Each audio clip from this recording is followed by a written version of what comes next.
we're talking about really, really feminine things. I'm like, I can't drink coffee because my 11s get more pronounced. You know, I'm not worthy of I got this the same thing. mustache. Yeah. I look like I the goal was to look like I like, you know, fixed machinery in a shed, but I'm talking about how I can't drink coffee because it makes me look older. And I'm like, you know, it's a bad excuse for. I don't know about you guys. For don't know. me, it used to. Sleep is so important now in my Yeah. 40s that I make sure I don't drink any coffee past like 1:30 2 p.m. Yeah. because I'm It like keeps you up. nothing. I don't want dude, I nothing live on ruining coffee. my sleep Yeah. at all. Yeah. I sometimes feel like Elvis. You know those stories about like how they just pumped him full of drugs when they woke him up in the morning? Like And then I feel like that sometimes because it's like I'm like getting up and I'm like chugging coffee and Yeah. it's like I drink too much caffeine. Yeah, I can't drink coffee. I get the shaking. Like my body can't take caffeine at all. Dude. Maybe very little. I get the my heart started beating and stuff like and that. that's I when get you to start sweating. taking Yeah. shots of whiskey. You know what I mean? Yeah, To I gotta cut- even it calm you out. down. Yeah. take the edge off. I can't do it. Dude. Yeah. I went on a date one time and I drank too much coffee and I honestly wasn't nervous, but I could feel like my hands shaking. Yeah. Oh, I felt see. it when I put my hand on like I like, you know, like whenever we were walking outside, I put it on her back and I was afraid that my hand was like doing that. I was like, oh, she probably thinks I'm a nerd. I want to be like, no, I just had too much Starbucks. She's like, what is wrong with you? Yeah, she's like, is this guy a nerd? What's going on? You know, Nah, I it's can't too do much it. coffee. What'll Yeah, happen? My hands get shaky. I don't know. To go back to sleep, sleep is so important to me. Absolutely. Sleep is very important, dude. I feel like I'm not getting it. After winter break though? Winter break, I got a lot of sleep. Yeah. I don't know what's wrong with me. I be waking up like 3 o'clock in the morning every night for the last week or so. I don't know what it is. I be witching tossing hour. and turning. I be shaking. I'm like, why I'm not asleep? Do you want to hear Why am I something up? crazy? Yeah. The standard like 6 hour, 8 hour sleep that we all do, Yeah. that wasn't standard back in the day. Mhm. People used to go to bed Mhm. earlier. They would wake up at that time, 3 that o'clock, 3 or yeah. 4. Sometimes they would stay up for a couple hours and then go back to bed. That was actually more common. Yeah, absolutely. Dude, we're deregulated with cell phones. Is that the right word? Deregulated? Yeah. He said, yeah. With cell phones, with why did that make I just everybody love laugh? it. I said, Deregulating. we're Like, deregulated. And deregulating. everyone's like, it's like a Yeah, sitcom no, laugh. because you checked yourself like you had a Keanu Reeves moment, like was like, is that how it's deregulation. saying? Yeah. Is it? Is it yeah. No, deregulated because of cell phones, alarm clocks, all this stuff. Like the sun used to be like, we used to have circadian rhythm, you know? Yeah, Like, yeah. we would know when the sun went down, it was time to Go to sleep. Yeah. go to sleep, you know, Yeah. and then you wake up early when the sun comes up, or sometimes before. But it's like we had a natural way of doing things, but we're Yeah. just so off the grid with like where we should be. Yep. But I we're feel like- entertained. Our cell phones. We're entertained. We go just go on our cell phone and look at anything we want to. Movies. Even you before know, that, like social TV, media. you know what I Yeah. mean? And even just I sound like such a hick, but I'm like, cities. Yeah. Cities do it. You know? Exactly. But yeah, Yeah. that's interesting. And it's also when you're talking about the cell phones, like I've noticed with myself that being able to pick something up whenever I have like a moment of boredom or whatever it is, and it's just constantly, it does create, whether people want to believe it or not, a low grade ADD within you. 100%. Because Absolutely. I tried to read a book and I hadn't read a book in probably 6 months or something. Yeah. And I went, oh my God, I have to like really concentrate Me too. on pages. And then it was like riding a bike and getting back Get us into back it. started. Yeah. Because your brain constantly just goes, well, what else is going on? What's happening? Yeah. Yep. Yeah. I wanted tonight I took my first college course because I have to Nice. start going back. I have to go back to school for a year to get credentialed. Blessed be you. So it's To like get credentials, really. yeah, so to teach with LAUSD, you have to have a bachelor's degree in subject matter competency, which for me is theater. Yeah, you yeah. know. So I'm a drama teacher. Mhm. So you have to have a bachelor's degree in that. And then you also have to go back and get your credential. Your credential takes a year. So it's going to be like probably like 2 days of classes a week. Yeah. So doing that and then keeping up, I'm still doing stand up like at least 3 or 4 times a week. hmm Girlfriend, Yeah. Full-time job. full-time job with Yeah. LAUSD. Like it's literally sleep feels like a luxury. Yeah, absolutely. And that's why I'm like, I want to give up caffeine, but I don't want to give it up yet. Yeah, Like, in yeah. fact, I might start doing meth just so I can keep everything going on. You know what I mean? But- I Just do a year. meth so I can Just do a my year. Yeah. just my teaching job. You know what I mean? But He's like- that's very interesting because you find that when you're doing so many things, you can't really concentrate like you want to. Like, how do you spread your time? Because I'm battling with that now because we all How to are spend teachers. my time. Yeah, for me, it's hard because when I give, I give all to it. It's no halfway doing it. Same. So doing with the school system, I'm giving all. I'm caught up emotionally in it. I'm stressed out. I want to make sure everything's fine. But I feel like that takes me away from myself, like my inner self, my Zoe self, who I need to focus, my energy, comedy, posting, content, everything like that, because I'm so consumed with work. So my thing is like, how do you guys balance that? You know what really helped me in the last year? We talked about this on the first episode, but when you get to LA, at least I'll say like around like 2014, let's say, Mm-hmm.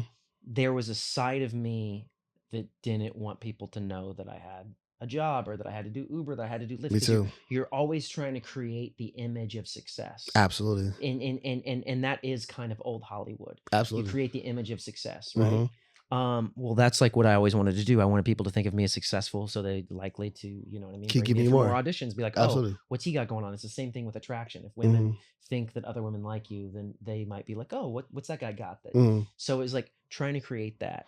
When I let go of all of that and let go of, I'm not going to say that I don't care how people see me anymore, because that would be disingenuous. But when I let go of needing to have any kind of aura around my comedy, I started to put everything under the umbrella of teaching. So my stand up now is about teaching. My relationship, I'm able to move forward because I have a steady paycheck from teaching. Yeah. And I'm You able actually to, go on dates like, now. if I go on high quality dates, not just Yeah. take her to a free zoo, Burger King. or, Yeah. you know, like the museum or something like that, or like a charcuterie board or something, you know, for like sure. I can actually take her on dates, build like what feels like an adult relationship Mhm. because of teaching. My stand-up comedy is about teaching. This podcast is about teaching. Absolutely. And I started to think of, okay, if I do teaching well, everything else in my life that I want is going to come about. Bounce around that. Is going to come about. So my comedy, I'll get, you know, I'll start making more money in comedy quicker if I take teaching seriously, so I have the material. So to answer your question, I say all that just to say that I feel like putting Yeah, everything. you gave him a Donald Trump answer. I love that. Exactly. Yeah, The weave. He's working the weave. Yeah. No, but everything's under that umbrella of teaching now. Yeah. So I feel like everything's one thing. Beforehand, it'd be like, well, I got to get my sketches done, and then I got to do stand up, and then I got to submit this audition. Everything is literally about teaching. We have a Interesting. brand about teaching now. Interesting. And so I don't really feel as overwhelmed because it kind of all, I found Works a for way to kind itself. of make it all one thing, I got you. you know? Interesting. And so I feel like there's one folder in my brain Mm-hmm. now, and it all kind of relates to this teaching brand, and my job is part of my brand, because if I do a good job at that, then I'll do a good job here. So Absolutely. And how do you deal with that? The same way? or So I think differently? that with what you were kind of getting at is like, how do you compartmentalize stuff? You know, how do you section your day off or whatever? So I try not to think about school until I walk in, Mm, and then I stop thinking about it as soon as I'm done. okay. Now, easier said than done, but I've done I front loaded all my pain, right? As far as like creating stuff and doing all these things, so that now I'm to that point.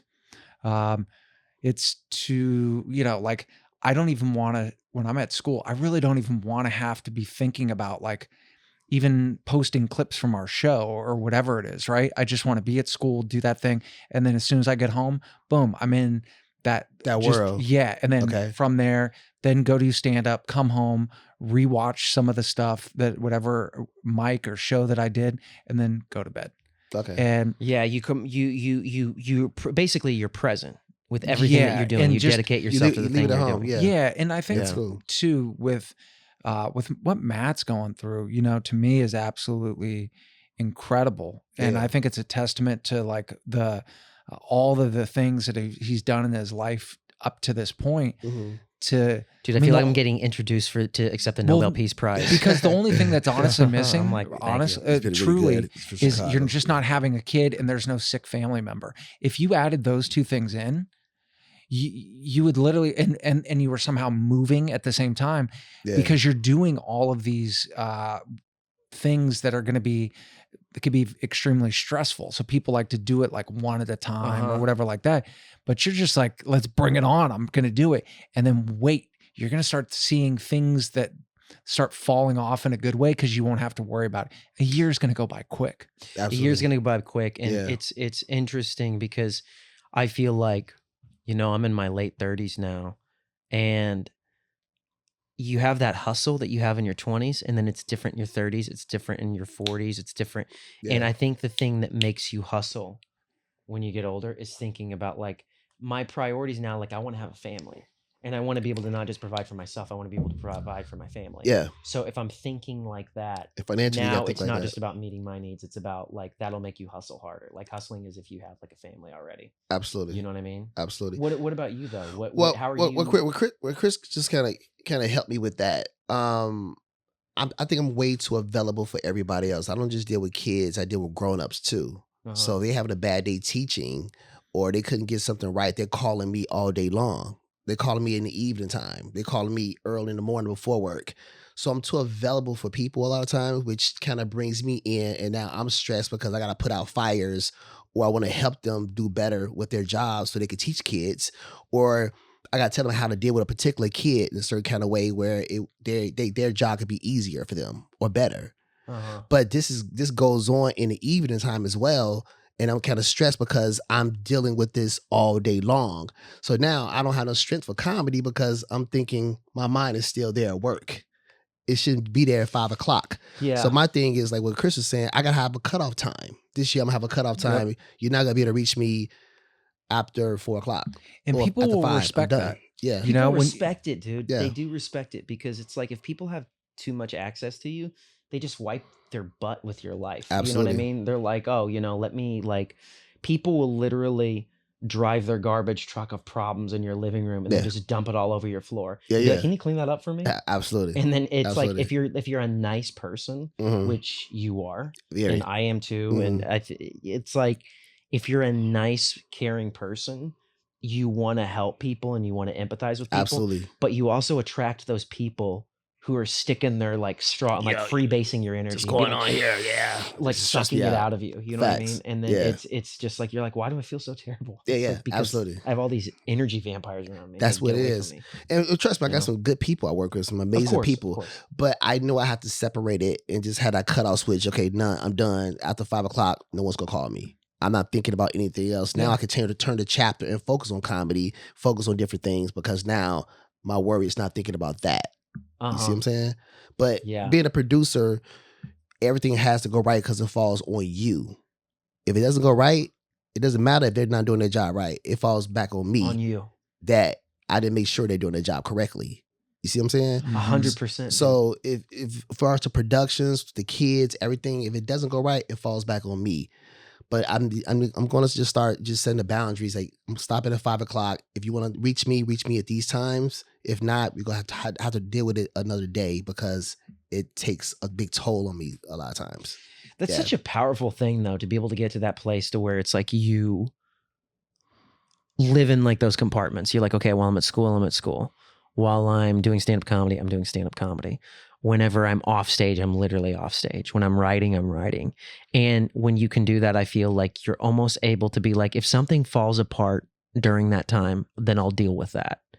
You know what I mean? Like most things, there's a Tom Petty lyric to where he says, most things I worry about never happen anyway. And so it's like, it's a testament to like most of the things, like a lot of us have like screenwriters in our brain writing horror movies. You know what I mean? Absolutely. Like my grandma was like that. She had like a screenwriter in her head, like telling her all the awful stuff that could happen. And she had like these ruminating thoughts. Like I'd go out and ride my bike and she'd be like, well, don't get your leg caught in the bike chain and don't let it get ripped off. You know what I mean? Like she would think of these horrible scenarios. Yeah. And she would just live in that, you know? And so it's kind of hard to do. It's easier said than done, but it is a reminder. That's like the most psychologically sound way to live your life. Yeah. And also know? too, coming back off of a break, the most important thing that I think every teacher needs to do is to completely 100% shut off. And something that's actually really cool, it wasn't like this at my last school. Not one single employee that I work with sent out any kind of work email during that time. And I thought, that's incredible, because they know, just let us be, Yes. 3 weeks. Thank you, work. LAUSD. I love the calendar, and it's perfect, and once again, some people get that Sunday, they call them the Sunday scaries. Okay. Right. And that's someone like, getting ready for the week. And people are going to feel that coming off the break. Absolutely. And not me, because I'm just like, I know exactly, like what to do, and things will go wrong. I don't even know what they're going to go wrong. What's the point of even thinking about it? Absolutely. Do you pump yourself up? Like when I drive to work, I got like music bumping. I'm bumping Kendrick Lamar. I'm bumping something real turned out. I'm going to work like I'm about to do a stand-up show. Like the same music I'm playing, do a comedy. I'm putting the same thing going to work. Dude, I give you so much love for that, because I do the complete opposite. There's no music on, the sound of the road. I get in there early. You have a serial killer. It's like it's like a serial killer movie, like about Jeffrey Dahmer, and the camera's just filming the back of his head. There's no music, and you just hear like the turn signal, like. Oh my God! If I had gloves like on, like white gloves, it's just filming the back of his head. He's just focused. I have Matt's he walks in a lady's house and throws her in a vat of acid. Just like a serial killer. Dude, speaking of serial killer, that mustache of his, right? That mustache is. Does it scream Little League or gay? It looks like rapists. You got rapists.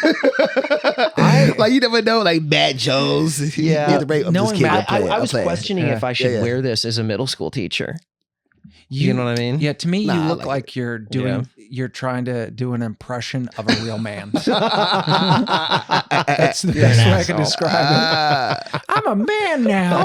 I'm grown. But you know what, though? I'm a mustache now. I finally got a mustache now. My ID is going to expire pretty soon. So if I go into a rated R movie, they're just like, can I see some ID? I'm like, this is all you need to see. You look like a kid. I look like the kids I teach. Yeah, you do. You do. Because like Hispanic kids start getting mustaches at like 14. I look like the kids I teach. I remember Maria was like, Matt looks like one of the kids. I know, because you was trying to get all the kids like attention when you was teaching. Yeah, I know, and we're the same size. Exactly. Like, we don't know you. Like, what grade are you in? But I'm like, I'm in 7th. Exactly. And I'm like, oh, I didn't realize he was that old. It's crazy though, dude, because I remember we had a kid. It was actually one of my friends. Shout out to him. His name's David. David in Southern Illinois. He started getting a mustache when he was like in 5th grade. Wow. It was crazy, which I don't know how that happens, but maybe you're not even looking at me. I can see your eyes adjusting to this mustache. You know what? The thing is, I've had to post clips, and then I see your clips from that you upload, and then daily your now. teacher talks, and now I'm just seeing it. Was the mustache in the teacher talks? No, it's in the teacher talks. A few months ago, I had this mustache, or not even a few months ago, like a month and a half ago. I think he has a mustache with a girl. His girl like, oh my God, you look so beautiful with your mustache. You can't do that though too much, because if you do everything, because sometimes girls make you do it. Testing you. Yeah, because you want that comment. Does this guy have a backbone? Yeah. She's like, I like it when guys shave a streak down their head. And just like, and she's like, and I like it when they shave a streak down the middle of their eyebrows. And you're like, baby. And she's like, testing your durability to see how tough you are. I don't know. That would be weird though, if like you see a picture of like her ex and she's dressed you exactly the same way. It's not gonna happen though. It's not gonna happen. Did you see happen. Matt's tone change? Yeah. It's not gonna happen, because I've had girls always try to do that with me. They're always like, because I've dated a lot of black women. And they've always been like, you need help. Yeah. They're like, you need help on your try to make you out to be. Yeah, I'm like, just go date a black guy. Like, stop giving me flat brimmed hats. That is what black girls do. Yeah, and it's like, I'll do some stuff. Yeah. Like she bought me these shoes, which I love. These are good shoes. Yeah, nice. Yeah. But then she's like, I want you to get a fade, and I go, no. And I was go, your why? fade? I go, she goes, why? I go, I'm 38. Like maybe if I was like 19 and didn't know who I was, but I'm not gonna She like. let you get a fade. I'm a white guy, Yeah, yeah. and I'm gonna stay looking like white guys don't get Bill fades Gates before he unless they're made a it. rapper. Yeah, What's yeah. that? White guys don't get fades unless they're a rapper. No, and even No, I you know what messes it up? Actually, I hate it when Yeah, white go guys on. try to like act Yeah. like they're black. I hate that. It's the I lineup, can't, dude. I stand can't stand it. As a either. white guy, I you hate can it. get a I nice hate it. fade up, but it's the lineup. That's what makes it look so No, it looks off. stupid. That's To a crispy line. Like if I started, That's what makes it look stupid. I was like, what's up? I was like, yeah, and then you're So like, you guys I get came in pissed with that a white guys fade. have crispy lineups, like the straight line. I Dude, get mad at it's that. like, who are you, Dude, bro? I went to a black barber shop when I was like 25 with Lance. Yeah, yeah, You know, yeah. our buddy Yeah, yeah, Lance yeah. Allen. And he was always there. And when I went there, the guy was like, yeah, he's like, let me cut your hair. And then I was like, okay. And then he's like, I was like, he was like, should I tell you what I want? He's like, no. He's like, I cut Caucasians' hair all the time. Caucasians. Dude, you don't have to say that with me. Yeah, I'm not like, yeah. I'm not like, I want to be called a Caucasian. Like, yeah. but he said that, you know, he was trying to be respectful. But he gave me the line straight across. And I remember everyone was like, it looks good. And I'm like, I look retarded. I look because I'm such a quirky person. I looked retarded. It was really, I looked so dumb. This is interesting to know. I did not know white was- guys get mad at white guys to get the lineup. It like just that. looks I just feel like stupid. it's I never do culture that. vulture. I never do that It's because like I had a a white guy culture used to cut my vulture. hair. He used to cut my hair. He had a lineup, but girls loved him. Also, certain Yeah. guys need to make sure that when they're wearing a flat brimmed hat, that it really goes with them. Yeah, Or yeah. they just look like they're wearing like the white guy's sombrero. It looks awful Yeah, if yeah. it doesn't fit. Like you got to Yeah. have a certain vibe to pull that off Absolutely. because that is cultural appropriation. Yeah. Do you know what I mean? Well, dude, it's That's disrespecting y'all. That's disrespecting the white guys, the lineups, right? you know what it is, dude? Is it's like black culture has always set the precedent for culture, Uh-huh.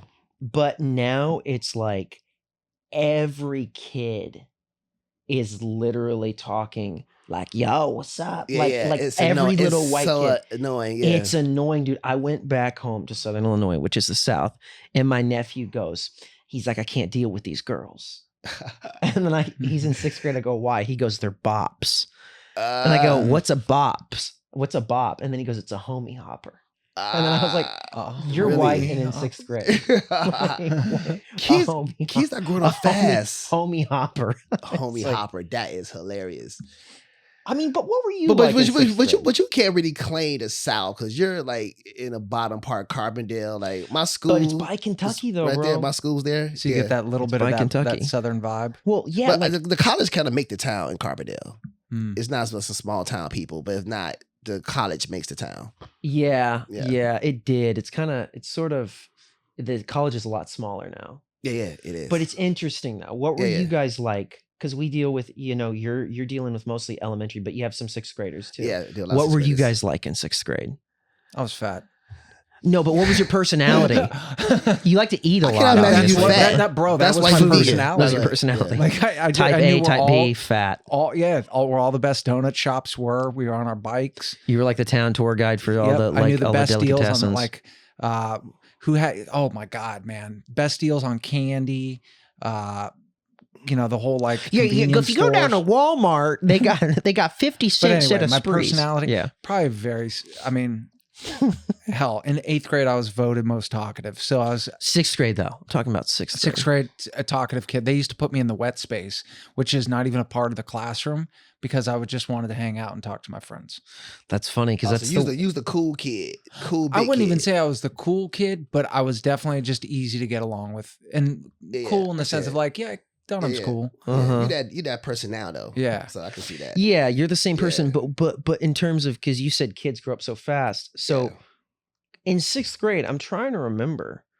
Like I was downloading. I think my friend he had a Hewlett Packard computer, and I was bringing a floppy drive disk, and he was giving me pictures of Pamela Anderson.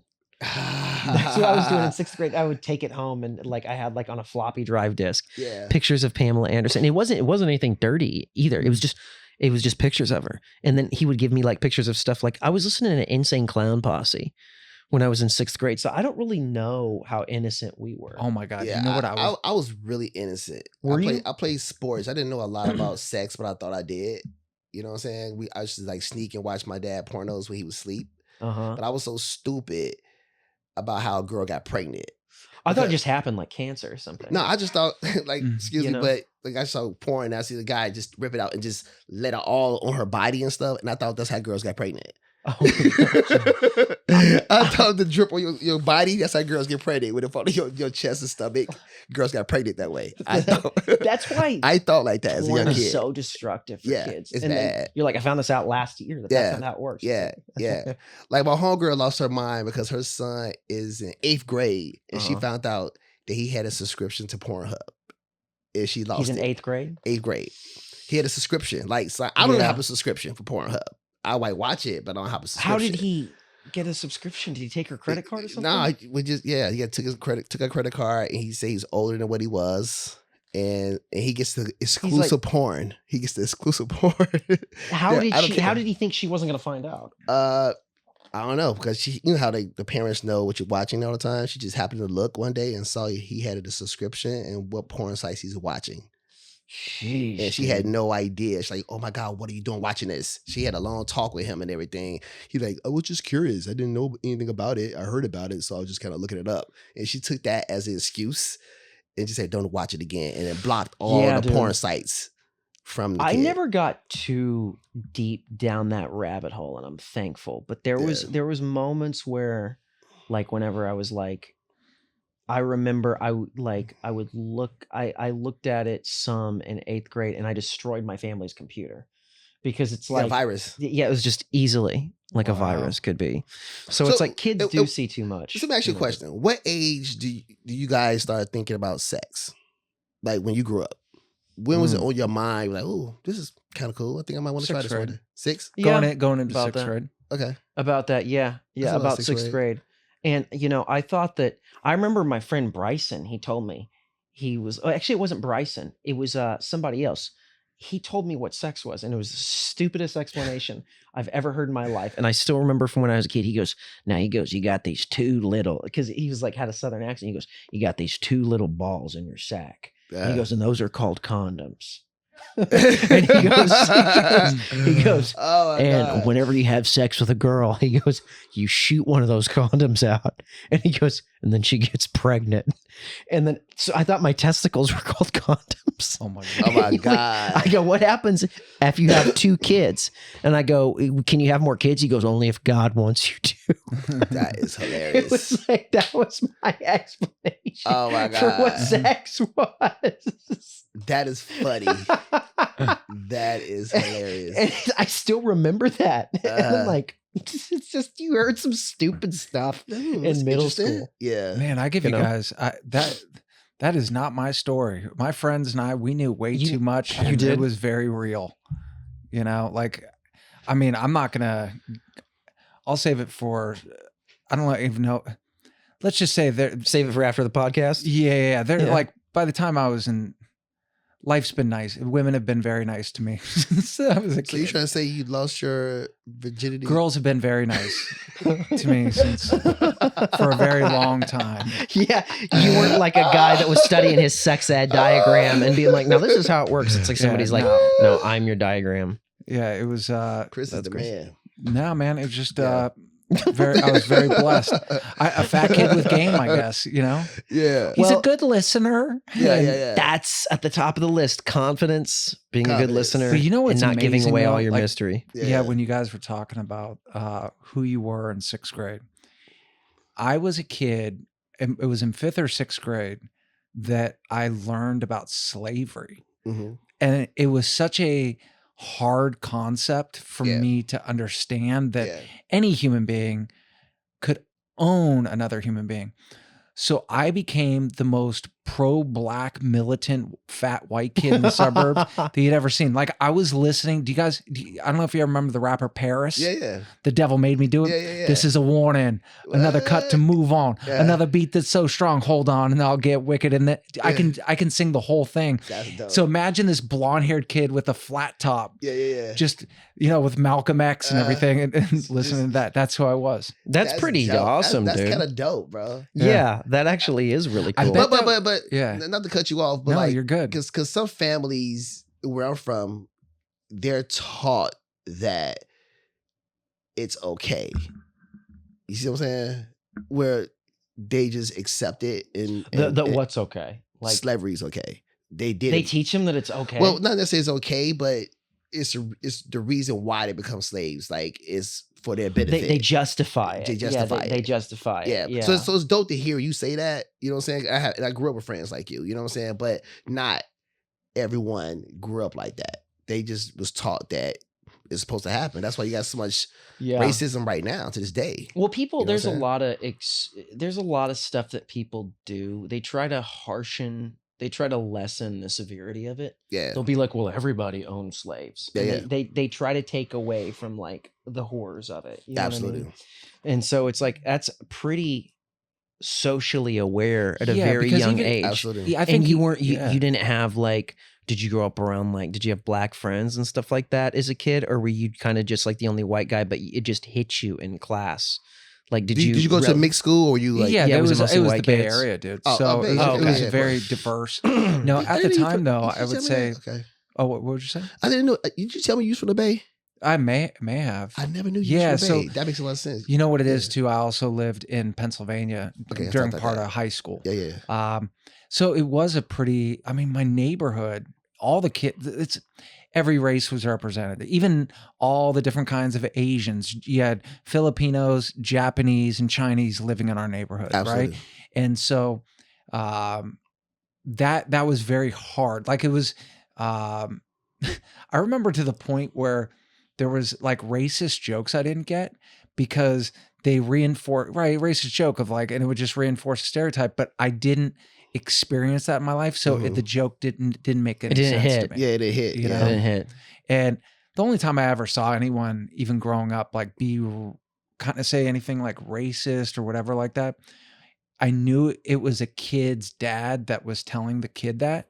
And so There you someone go. was speaking Spanish. Yeah. And so the kid, we were walking along, he's like, go back to your own country or something like it's like he's speaking Spanish. He can't understand you anyway, dude. You moron. Yeah. Level of stupidity. Yeah.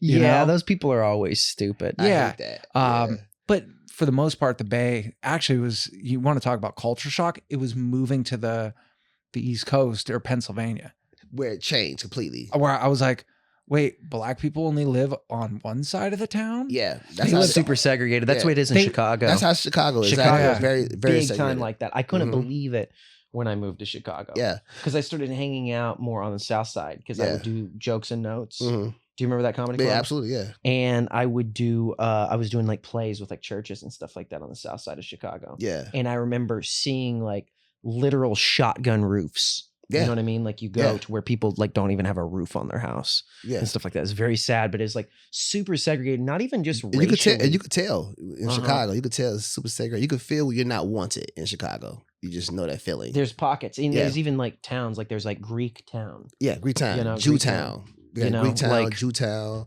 It's kind of like a Spike Lee movie in a way. You It know, like is.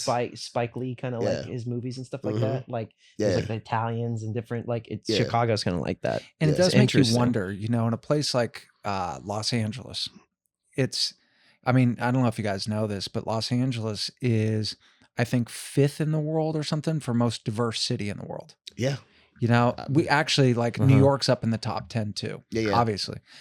But I wonder how many people, like when we go into Thai town, how many Thai people, like there must have just been a huge collection there. But I wonder now, like, How does Is- it happen though? To be like, you guys just go over oh there. no, it's Like, actually it's not. like- I don't even think it's like that a lot It's of the just time. people finding their move- own. Yeah, it's like, why are there so many Somalians up in Minnesota of all Absolutely. places? Because if you move there and they're like, hey, they're not hurting us here. Do you know what I mean? They're Yeah. like, we can actually have a community. Hey, tell other people to move here. Dude, I But didn't it's, even know it's what, also opportunity too. That's why they move out Yep. here. And it's all in the same 100%. area. You know what I'm saying? And they get things a lot cheaper, you know what I'm saying, moving out here than we might get.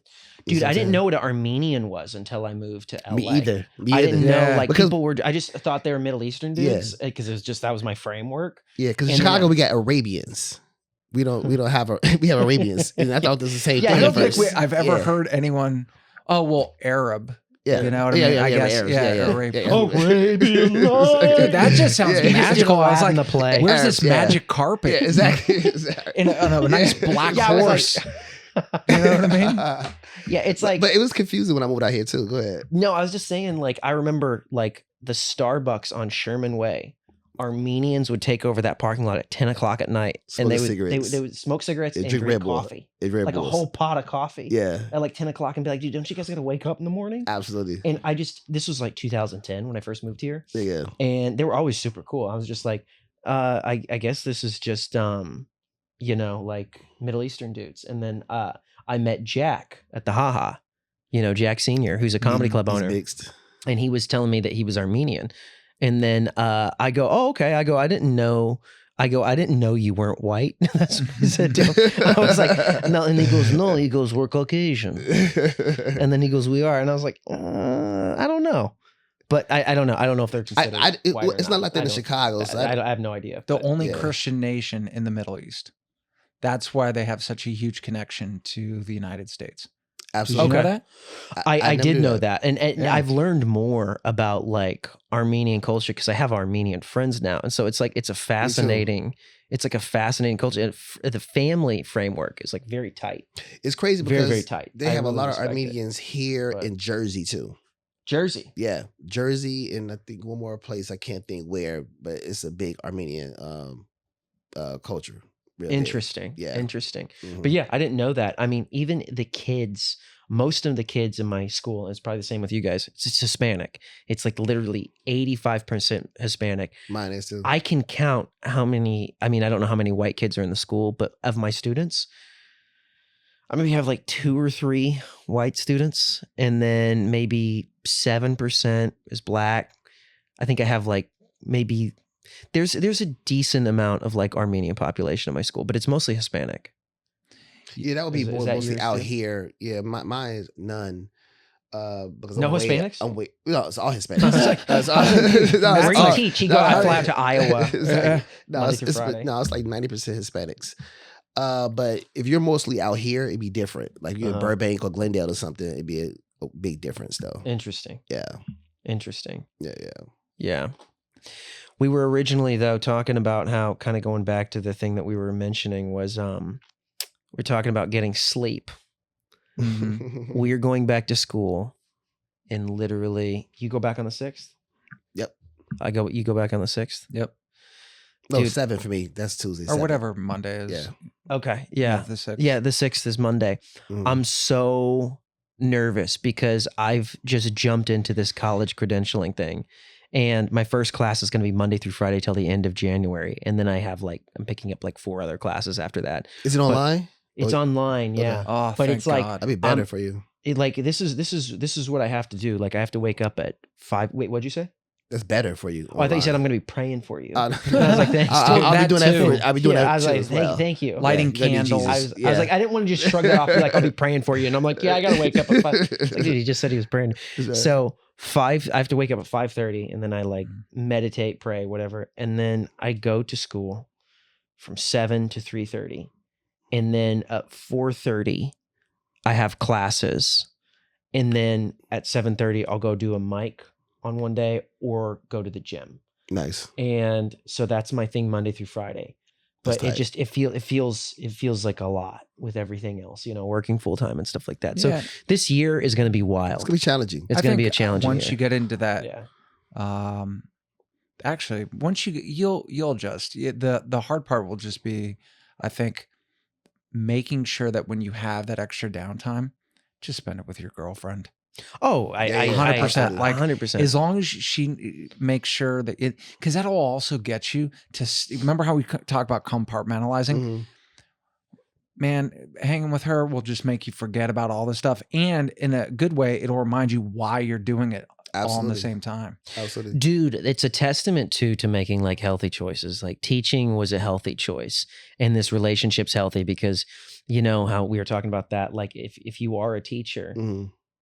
or if you're a comic, anything where you're exuding a lot of energy, you have to be careful about who you let in your space. I know that sounds like such an LA thing, such a Absolutely. social media thing, like cut off all the toxic people. Yeah. But you do have to be careful who you let in your space because like Absolutely. you have no extra energy. hmm So if somebody is a drain on your life, it's almost, you're just like, oh It's the gosh, worst. like this person's an energy vampire. Absolutely. And my girlfriend is not that. And I feel very very Blessed. fortunate and Yeah. blessed just because it's like she's somebody who's very she's a rejuvenating person. That's good. And that's how You know what I relationships mean? should be. When you get around your girl, you should be like, let it all out. And you feel Yeah, good. You know, because y'all 100%. supposed to protect each other. That's what relationships is about. To protect each other. That's a great way to put it. I never thought Absolutely. of it that way. You know what's Absolutely. also It's amazing like, too, man, is, and I don't know if this has been you're talking about like healthy stuff. When I first started teaching full time, I didn't have some of the healthiest habits in the world. Like I quit smoking 10 years ago. You know, here's why. One Weed of the or main cigarettes? reasons I felt like a hypocrite teaching children and then going home and lighting up a cigarette, Mm. telling them that something is bad. It's like you got to walk the it's walk. just so funny. Be like, these kids are pissing me off, and then like being like, Yeah. Don't do it. Say no to cigarettes. yeah, Yeah. And so it's like, it's amazing. I think, well, any job I think can give people like a nice foundation. And then you look at your healthy habits because you want everything to be nice and easier. Yeah, yeah. Right. And you just start shedding. It's also something about getting older, right? Every year, like, or every decade to slough off hopefully some bad habits or whatever you have so that you can go move forward. Mm-hmm. And with sleep, there was something that I wanted to say about, did you guys, this is what it was with sleep. Did you sleep in during the break, or did you kind of keep somewhat of the same schedule? I kind of kept somewhat of the same schedule. No, when I got done with the show, I slept for days. Oh, really? I Good didn't for you, move. man. I Okay. just slept for days. I just shut down. I probably slept for 3 days straight. I lay in the bed, just watched TV, and just slept. Okay. I had to get my energy back. I put so much energy the week of the show, like so much. I just needed to relax, and that felt so good.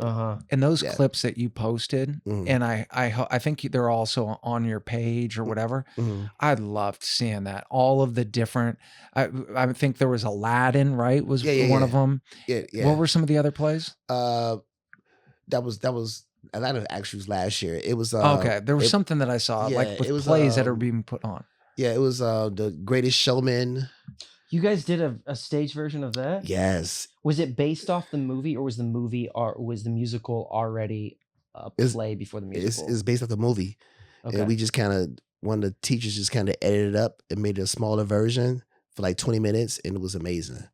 Oh, that's Yeah, cool. Dude, that's incredible. Yeah, we did Encanto. We did Willy Wonka. We did The Wizard of Oz. And what was the other one? Did you do the music in Alice in Wonderland? Did you actually have them And that one sing? too. Yeah. You had so they sang. Yeah. Yeah. That's Well, so we dope. chose songs from the play. We also chose songs from the actual movie. The theme That's song. so dope, dude. And it was amazing. They had set pieces on stage. They had microphones. Kids had microphones. They had mics. Mm-hmm. And it was just amazing. It was just That's so cool. I was dude. kind of emotional at the end because the kids did so well. We had third graders holding it down on the stage, projecting, singing, and everything else. It was just amazing production. And they performed in front of 2,500 people, Wow. these little kids. So they got standing ovations. The district was happy. Like I said, it was a lot That's of work, beautiful. but it was a beautiful thing for the kids to get all this courage performing in front of all these people. Yeah, So, Yeah. because people forget. What do they absolutely. say? The number one, what is it? The number 2 fear in life is death. Number Yeah. 2 is, Public or speaking. number 1 is public speaking. Jerry right? Seinfeld used to have a bit about that. He goes, that means they'd rather be in the coffin than the guy giving the eulogy. Oh yeah. He used to have a that's joke good about that. Yeah, yeah. And but it's true, man. And the Yeah. thing that I love about like teaching drama and everything Mhm, is when I was a kid, I had really bad social anxiety. mhm. Like really, really bad. Like I was Yeah. terrified of just people. And what made that go away was comedy and acting. Yeah. So when I think of teaching drama theater, I'm not thinking of like, oh, how can I make this person the next, like he's going to be the next Al Pacino. It's more like, how do I get this kid out of his comfort zone Absolutely. to where, because when you're at that age, you care too much what people think. Facts. If you can break out of that, Mhm. it is as much as is possible. Part of that is hormones, and you can't completely control it. But like, Yeah, if you can recondition some of these kids' brains, they're absolutely. gonna have a way better life because you're gonna set the snowball in motion. Yeah. But what You we know? do is also So- to help the kids express themselves better. Yeah, see what I'm saying? Because 100%. sometimes when you're a third or fourth grader, you don't know how to express yourself. You don't know how to say things. So through the arts, they get a chance to express themselves better than they ever have before. They know how Mhm. to speak up for themselves. They know what empathy is. They know how to just protect people. You know, they also know how to share love at the same time. So with that, through the arts, these kids become different people, amazing people where they want to do it all over again. Because some of these kids don't even speak English really good. So we Mhm. have to Yeah, tell them what yeah. to It's their say. second language. Yeah, we had to tell them what to say and have them say it over and over again to do the lines because they can't read. But then when they do it on stage, they want to read now more. And they want to express themselves better because Mhm. they were scared to read before. Now they want to because they want to keep acting. So it's a beautiful thing. Yeah, Yeah. that's really awesome. That's really, really awesome. It's Yeah. cool too to see like certain kids when the light bulb just goes on. You know what I Wow, mean? it's And they start amazing. like talking. Like Yeah. there's some kids that I remember like whenever I'd ask them if they wanted to get up at the beginning of the year, they looked at me like I had just told them I burnt their house down. Like I just committed arson or something. They'd look Yeah, at me yeah. and they'd be like, whenever I asked them if they wanted to get up, and then you kind of see them like slowly come out of their shell, Yeah. you know? I Because mean, like we said, we all experienced that at one time. I don't know. We could be a stage play, or we just did. It could be sports or something like that, where we like, yo, that was dope. I need to feel that energy again. Mine Mhm. was through sports, you know, scoring a touchdown or scoring a basket, and I had to keep feeling that because it did something to me. It gave me Yeah. some type of energy that I had to keep feeling. Same thing we Yeah. do with comedy. It just feels good. We just want to be addicted to it. We want more and more of it. Yeah, yeah. The first time I ever Yeah. made like a whole room full of people laugh, Yeah. I remember it was like a drug. It was Yeah. actually sixth grade. We Yeah. talk about sixth grade. Yeah. And I remember, people were telling me they were like, "You're actually funny," but I was like Yeah. very shy. I had like buck teeth and like a bowl haircut. Like I looked like the Yeah. kid who lived in between walls. Mm. You know what I mean? Like I was just looked like a cartoon character. Absolutely. I wore Jinko jeans. Like I was just a goofy kid. And when I heard that laughter the first time, it was like, It was addictive. yeah, it was literally like a piece that was like missing in my soul. It was like, you know what I mean? Like the first time I ever felt that. And so I think that's like anytime that's not just related to comedians. Like it's like anytime somebody does something really well, especially if they're not doing anything else or they're not getting attention or whatever, but the first time that you do something really, really well and you actually create awe in Yeah. other people, Yeah. that's like a special moment in every kid, I think. Yeah, You and know? and once again, that feedback loop needs It's to be that created in validation. kids, It's the validation. and You're always going to seek validation too. Yeah. and So also it's it like, doesn't matter where it comes from. It can come from theater, it can come from sports, it can come from school, playing an instrument, whatever. mhm. But students also have to see, or kids have to learn, like, hey, they have to see it without us telling them. There you go. I put in work, my work gets rewarded. I don't put in work, I don't get rewarded. Facts. Right? And then also being able to see through their own efforts, oh, if I put in work and I improve, then I get this happens. Yeah. And that's so much better because then any kid like trying to tell a kid something, it means nothing because they have literally no frame of you don't have They life don't get it. experience, No. right? They have So nothing everything reference. has to be through action. Absolutely. And Mhm. like you said, with those kids, now they're gonna be like, oh, there's That something. high. Yeah, Yeah. there's something that's inside. Yeah. Like, hey, this can happen. Absolutely. It's a beautiful thing, 100%. man. It's a beautiful thing to 100%. get back to kids and helping kids reach their full potentials. Because I think most young kids, they just don't. Like you said, you can't tell a kid that because they don't get it. They can't. They have nothing to reference to. No, you can't be like you want to be like the ghost of Christmas past and be Yeah. like, dude, make sure that you put your head down, work hard. And some of those kids will get it because some kids are forced to grow up too quickly. Mhm. You know what I mean? Mhm. And so they have they do have a frame of reference. Some Yeah, of yeah. them do Yeah. because they've seen too much. You know what I mean? Like it's like there's a kid in one of my classes. He's so good at writing that I just assume he's experienced some kind of trauma. Yeah, because yeah. he is. Yeah. God. Like he had to be homeless one day. He had to be homeless. Yeah, he was You're homeless. too You- good Yeah. to You have can't this be on this your good of a own. writer. He must be getting beat at home. Yeah, He's getting you're too beat. good of a writer to have not like Dude, to have not been thrown off of this a building. It's like this guy's watched at like every origin story of a superhero. Oh yeah, totally. I live a little bit in the Magic School Bus world, so I think that everything is like has like some sort of epic thing. Like he was locked in a well with bats, like Batman, to overcome his fears. No, but it's like his writing. He actually has emotional depth in what he Mhm. writes, and to have That's that good. kind of That's emotion, talent at a young age. Just talent. talent at a young age, but Yeah. you've experienced some kind of sadness, even if that's just internal. Yes and no. you.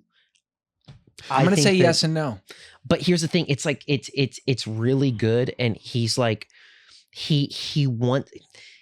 I think that every think- person who's exceptional is damaged. Yeah, ask him, Matt baiting, feels you bait he him has with experience of questions, it. like Yeah. little Yeah. questions, like so. So, How's your? how's everything going on at home? Is Yeah. everything I okay? noticed your writing's really good. Be like, And then you got to be like, I just yeah, assume he's I have got, a like, bet Jim with Beam. I have a bet with a friend that I see on Thursdays to record a podcast. that you've had a hard life. Yeah. that your life is not going well. Yeah, like he's got a bottle of Jim Beam and he just stacks it on his papers that he's printed out and everything. Yeah. He's like pacing back and forth from writer's block. Listen, I feel like kids have the biggest imaginations, though. they They do. really do. But But I think nothing what I mean, activates like it that like that trauma. depth. Yeah, that's true. No, nothing does. I'm serious. You gotta get beat to get it doesn't have to be that, but there has to be some sort of deep emotional wound. If you're Like his really mother didn't pick him up on time. So do you have You're really friends? creative. he got picked up not at even 3 that, o'clock, or not dropped him. 2:30. His mother dropped him. There's something, like there's just Yeah. something that's like there's a isolation that you feel from the world in some way, Mhm. shape, or form. You feel different, That's true. and I think Ooh, that's what I makes you like creative. that. There's But that's a trauma. If you feel isolation. different as a kid, it doesn't feel good. Especially like if you feel iced out as a kid, that's the most lonely, depressing, horrible, terrible feeling. That's hell for a child. So that's what I'm saying. Like if you're writing that in depth, I think that you've had cigarettes burnt out on you. Like I'm just why can't so be you the can't- parents help that kid with it too? Because some of these kids Might not even be the parents. He might just be Yeah. a different soul. And but that creates something. true. It's like it has to be nurtured because Or Yeah, I how think- I about think it's this? Maybe nurtured. it's a combination. Because there's tons of people that the same event could happen, they'd never become creative, right? But then a kid that's already naturally creative, if something happens, that it just brings it out maybe at a younger age or something. Well, like dude, that. head injuries can spark creativity. I'm not even kidding. Like, I've been knocked out before. I'd never like me write a well, maybe that's why essay you became a or comic, movie. dude. I got hit by a car I'm and it just made me like- funnier. I'm just picturing you as a kid just Matt- banging your head. No, I banged my head a lot, dude. He's like, My "Oh, life must I'm about have to tell some jokes meaning." right now. Yeah, and I'm like, my They life don't is love too me. easy. My parents love me too much, and I'm running my Get head too through a much TV. love. No, I remember whenever I was 10 years old, I was riding a bike. It was over winter break, which we just got off of. Our whole driveway was iced. We had a driveway that went down like that. Mhm. And for some reason, I got it in my head. I'm going to ride my friend's bike to him. So I put the bike on ice and started riding it. And then it wobbled and I flipped over the handlebars, hit my head on the ground, and I lost my eyesight for like 2 hours, Oh shit! which is Yeah. crazy. Uh, I could see it, but it was like, That's it was- when it his was just- third eye opened. yeah, that's what, yeah, Yeah, you no. know. But what happened He's was awakened. at that age, I wanted to be a movie critic, which is funny because what fifth grader wants to be like? I watched Roger Ebert. yeah, that's And funny. I remember, I'm not, this sounds so made up because it's so fantastically stupid and ridiculous, but I was sobbing. And I said, if I don't get my eyesight back, I'll never be a famous film critic like Roger Ebert. That's funny. I was like saying, I was know that- I know- crying, I know your and I was parents, like- 10 years old. Your parents like Oh. my kid. But my point my being kid. is Yeah. that's what made me become a comedian, I think. That's tough. I don't know. But I started being like really funny and goofy after that. Yeah. After that So head it injury. probably knocked some So- sense. It knocked some sense into or you. out of me. Exactly. Because I'm pursuing career in comedy, which is not very senseful. You know? Or we're just all crazy. Yeah. I think you got to be crazy to be an artist. You have to be crazy a little bit. I don't even think it's Yeah. sometimes it's the crazy. So when you think about this, if somebody at opposite ends, if someone's in the middle Mhm. of, we'll say, intelligence or whatever it is, and they're talking to Albert Einstein, Albert will sound, if they didn't know it was Albert Einstein, and he's He was- talking about theory of relativity, all that, he is going to sound like a mental health patient. Yeah, he's gonna mental sound like he's on patient. Hollywood Boulevard. Be like, there's that guy Yes. again by Iron Man. He's like, E equals MC squared. So You I know? would just say that people that are creative, there's a spectrum, right? And people that are creative just are usually more sensitive people. They can understand the world around them. They process things, and they can see whenever Spectrum. they. It's like autism. Almost, yeah. It really is. But Yeah, I believe that. Where you are in the creative. and it's but you can almost say the creative scale starts at crazy to creative, because there's a lot of people that are crazy that will actually confuse crazy for being creative, because they can have some of the same. So for someone to be creative, if anyone doesn't know, you have to be able to, when everybody else, like Carlin says, when everybody else sees a straight line, you move them over to the side and you show them there's actually a bend in it. Mm-hmm. You're viewing things from different angles. Mm-hmm. So that can come in many different ways. Trauma, someone that is just mental, like maybe bipolar, Mm-hmm. right? That can spark creativity, or someone just born with naturally just a creative or sensitive person, whatever. So that's why I say it's like this spectrum of what gives it. Yeah, dude. I mean, that's I why agree. going back to teaching, that actually saved me from being too, because I lived in my own daydreams all the too. time, my own fantasies all the time. And teaching is the thing that grounded me and is actually allowing me to focus more on the business side Mm-hmm. of entertainment rather than the creative. Because when I lived in my head for 30 some odd years of just my own delusions of grandeur and Mhm. fantasies and stuff, and having like a stable teaching job has allowed me to live in the world. Yeah, absolutely. Well, I'd say You know what I'm For me, saying? it helps even- with business for sure, because I love being creative all the time, but now for the work, I'm being more of a business minded person at the same time.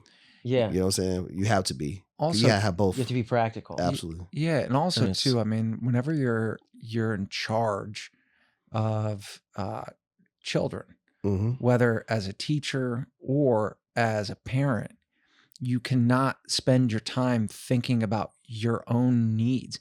Half No, of 'cause those neuroses go- is half Facts. of people that are neurotic just have too much time on their hands to just think about themselves, because Uh-huh. half of it will just go away naturally, because if you're in action and thinking about others. Other people. That's You- why you people have always to. say going to soup kitchens and volunteering and all that stuff is like, we got to wrap up here in a second. But like going to soup kitchens and volunteering Yeah. and all that Yeah. stuff is like, that gets you out of your head. And if you're working with kids, Mm-hmm. I saw this interview one time. It was with Norm Macdonald and Jim Carrey.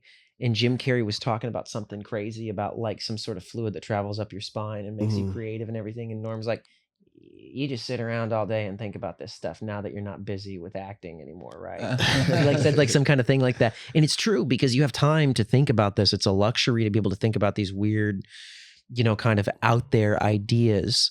But whenever you're constantly like, if you have like a family or you have like some other people that you're responsible for, even a dog, dude, even a dog, like having to take a dog out in the morning can save some people's lives. But it's like Absolutely. having that Absolutely. thing, you just become more others focused and you're like not thinking about yourself. Because if you Because- think about yourself, you're gonna be miserable. Well, because you know somebody depends on you.